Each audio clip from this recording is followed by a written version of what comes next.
Welcome to Shibboleth School. This is lesson 1. What is a Shibboleth mentor? Well, in order to understand what's expected of us here, we have to look at the term mentor. What does that term mean? Mentorship is a personal development relationship in which a more experienced or knowledgeable person helps guide a less experienced or less knowledgeable person. It's that simple. The mentor may be older or younger. I often get asked if age qualifies or disqualifies one from becoming a Shibboleth mentor. Let's take a look at what Paul told Timothy in 1 Timothy chapter 4, verse 12. Let no man despise thy youth, but be thou an example of the believers in word, in conversation, in charity, in spirit, in faith, and in purity.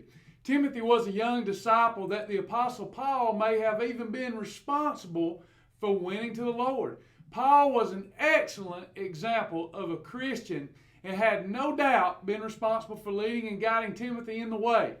If Paul hadn't have been walking upright in the Christian faith, then Timothy probably wouldn't have been won to the Lord.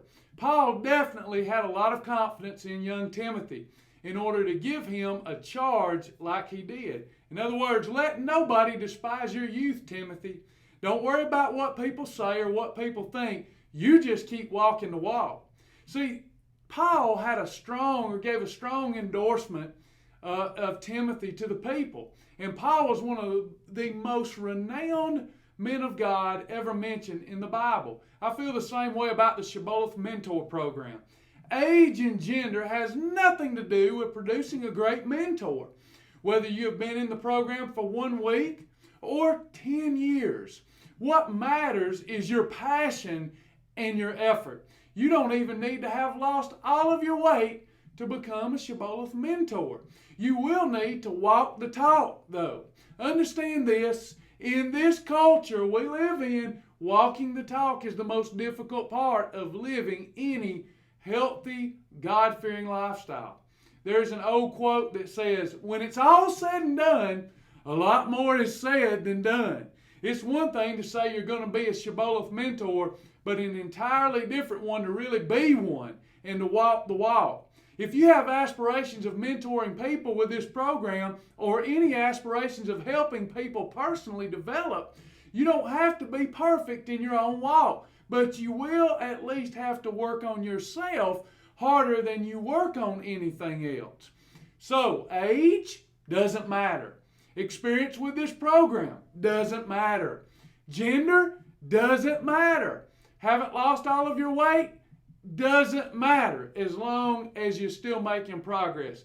What really matters is that you equip yourself with the education you need to help others. And if you don't know what to do, you come to me or someone that can help you help others. Next, you have to be willing to make progress with your own journey each and every day. If you fall, you quickly get back to your feet and keep moving forward. But if you're stuck in a rut, you're not making any progress, that's one thing. But if you stay there, they say the only difference between the rut and the grave is the depth. See, if you're just going to stay there and wallow in your misery and expect to mentor other people, then that's not the right approach. And I feel like that disqualifies you. Okay, so keep moving forward no matter what. Keep moving forward and follow the principles that you say you believe in. And that includes calling for a Mayday after you start having blow-it days. Because there's going to be a lot of people, hopefully if you have vision, a lot of people looking to you to set the pace and make progress each and every day on your own journey. See, that's how you be a lighthouse. You be consistent. You do the things that you know to do every single day. You be consistent, you stand for these things, and people will follow. People follow passion, and they follow commitment.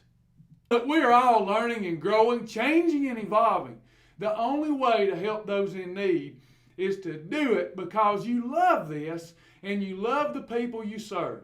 When you can't love the people you serve anymore, it's time to quit. No amount of money is worth you doing something that you don't love. You can't love the people you serve without first loving yourself enough to take care of yourself.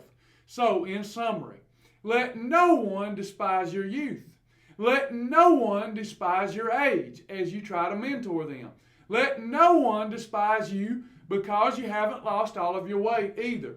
As long as you are passionate about helping people by making your own progress on a daily basis and setting the pace for them, that is all that matters. Never stop learning. I'm going to leave you with this thought. Moses was 120 years of age when he went home to be with the Lord.